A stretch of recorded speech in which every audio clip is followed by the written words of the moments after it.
क्या श्री राम का दरबार, श्री राम का धाम, ये जादू और तमाशे के लिए? जादू और तमाशा दो अलग वर्ड्स हैं। इसको आप हिंदू भारतीय संस्कृति के परिवेश में यदि देखेंगे तो भारतीय संस्कृति के अंदर एक भाग रहा है शास्त्र का इंद्रजाल। इंद्रजाल शास्त्र का भाग है और उसको तमाशा दिखाने के लिए बात न करें।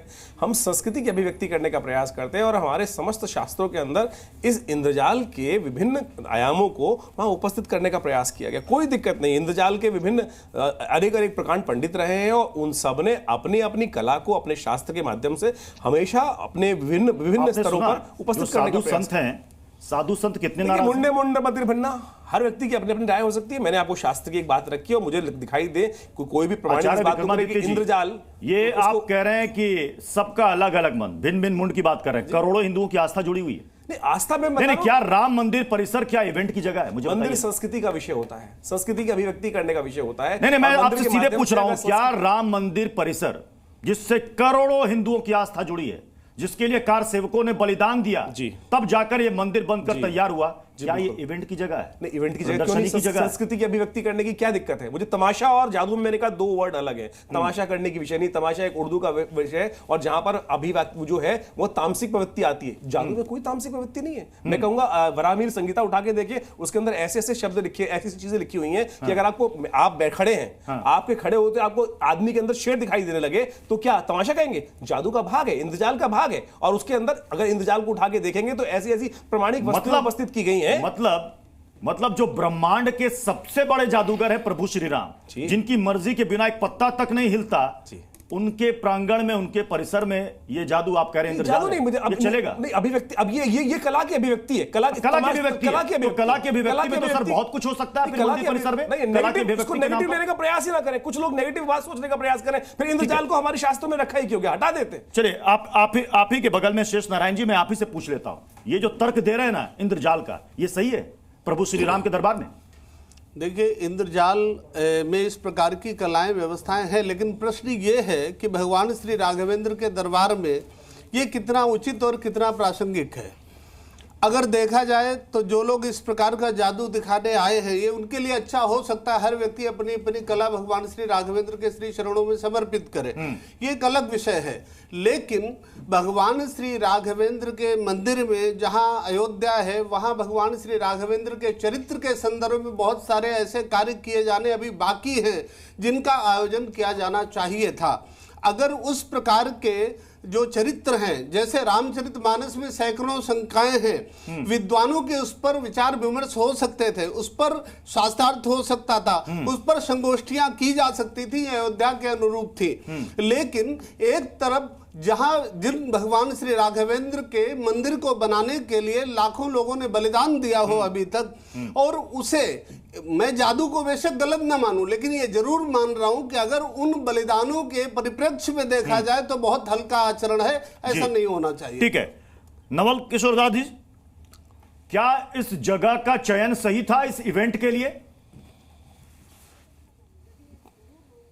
प्रत्युष जी, ऐसा है, अयोध्या भगवान श्री राम की प्रागट्य भूमि है और वो मर्यादा की भूमि है। वहाँ पर कोई अनुष्ठान, कोई संत सम्मेलन, कोई रामचरितमानस की प्रतियोगिता, ऐसा कुछ रखा जाता तो ज़्यादा अच्छा था, क्योंकि आषाढ़ मास है, अभी श्रावण आने वाला है, भगवान पूरे महीने झूले में विहार करेंगे। तो मुझे लगता है कि ठीक है, भगवान को रिझाने के लिए, भगवान की प्रसन्नता के लिए कोई कला दिखाता है तो उस पर कोई बहुत बड़ी आपत्ति तो नहीं है, परंतु बहुत प्रसन्नता भी नहीं है। वहाँ पर रामचरितमानस का पारायण होता, रामचरितमानस की पंक्तियों पर कुछ चर्चा होती, कोई ऐसी प्रतियोगिता होती, ज़्यादा अच्छा था। बाकी ठीक है, जो आयोजक लोग हैं उन्होंने कुछ अच्छा ही सोचा होगा, कुछ विचार विमर्श किया होगा स्थानीय लोगों से, परंतु मैं ऐसा व्यक्तिगत रूप से मानता हूँ। क्या आपको पसंद आ रही है धार्मिक जगह में ये इवेंट? आपको पसंद आ रही है? आपकी निजी राय क्या है? बिल्कुल नहीं आ रही, बिल्कुल नहीं आ रही। मैं निजी राय से सहमत नहीं हूं जी। तो फिर ऐसे इवेंट को यहां पर परमिशन कैसे मिल गई सर? अब तो आयोजक बताएंगे, मैं कोई वहां का डीएम थोड़ी हूं। तो आयोजक बताएंगे, कोई अच्छा ही सोचा होगा उन्हें, कुछ अच्छा ही सोचा। पर मैं ऐसा कहूंगा कि भगवान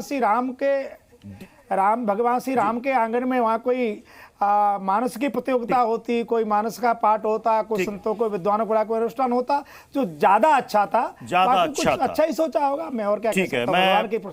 भगवान की प्रसन्नता के लिए। मैं भदौरिया साहब आपके पास आ रहा हूं, क्या इस इवेंट को आप सही मानते हैं? क्योंकि अभी आपने सुना अलग अलग राय है सबकी। भाई यहां पर विक्रमादित्य साहब कह रहे हैं कि ये इंद्रजाल है, ये तो हमारी संस्कृति का हिस्सा है, अगर वहां पर कुछ ऐसा किया जा रहा है तो इसमें खराबी क्या है? देखिए, मैंने जब सुना, हमारे जो संत समाज बैठे हैं उन्होंने, संत समाज ने जो कहा, जो संत समाज मानता है, हाँ। और संत समाज जब बात करता है तो सबको सुनना चाहिए। संत समाज भी यही कह रहे हैं कि भाई देखो, अयोध्या है, प्रभु राम की नगरी है। प्रभु राम हमेशा चिंता, प्रभु राम का मतलब होता है प्रभु राम के बच्चों के बारे में सरकार क्या सोच रही है, प्रभु राम के बच्चों के बारे में सरकार ने क्या उपाय किए हैं कि उनको कैसे सेटल किया जाए, कैसे उनकी ज़िंदगी अच्छी हो। प्रभु राम के विचारों को, प्रभु राम के आदर्शों को, प्रभु राम के जो प्रभु राम चाहते थे कि समाज के अंदर में हमेशा समाज के अंदर में एक समानता हो, समान भाव हो, सत्यता हो, समाज स्वच्छ हो, भ्रष्टाचार कहीं दिखाई नहीं पड़े। जब प्रभु राम के मंदिर में ही पानी भर जाए, पहली बारिश में बूंदें पानी की आ जाएं, तो आप अंदाज़ा लगा सकते हो कि भारतीय जनता पार्टी की सरकार की मंशा क्या है। भारतीय जनता पार्टी सरकार की जिम्मेदारी बनती है कि प्रभु राम के विचारों के आदर्शों पे चलना। उनका आदर्शों पे चलना यही होता है कि कम से कम इस समाज के अंदर में जिस तरह से बच्चों के पे, छात्रों पे अन्याय हो रहा है, पर्चा लीक हो रहा है, कम से कम वो ना हो। ठीक है, बच्चों का पर्चा, अनुराग भदौरिया जी, चूंकि आज भविष्य, आज विषय है प्रभु श्री राम के मंदिर में जादू कला का प्रदर्शन। आज का विषय, बाकी विषयों पर हमने कई बार बहस की और आगे करते रहेंगे। सुन तो लीजिए, सुन जी। नहीं, फिर प्रभु राम के विषय की बात करने लगे। प्रभु राम तो ब्रह्मांड में है, कण कण में है, उनके लिए विषय कहां से आ गया? ये आपका सब्जेक्ट ही अजीब सी बात कर रहे हैं कि प्रभु राम हमने कहा कि जो आपने कहा ना, परचाली और बाकी सारी चीजें, नहीं, विषयों पर हमने कई बार बहस की है, तो मैं बोल रहा हूं और आगे भी उसी पे तो बात कर रहा हूं। लेकिन मेन बात है, उसी पे बात कर, आज हमने बहस की है कि क्या प्रभु श्री राम के मंदिर में क्या ये जादू को, ये कला का नाम देना, पर्यटन से जोड़ना, क्या आपकी नजर में ये सही है? वही तो मैं कह रहा हूं कि भारतीय जनता पार्टी की सरकार प्रभु राम के विचारों को, आदर्शों पे वो समझ ही नहीं पा रही है। और मैं क्या कह रहा हूं इतनी देर से, ठीक है, अगर उनके विचारों को, आदर्शों को समझ लेती तो यहाँ पे जो महिलाओं पे, किसानों पे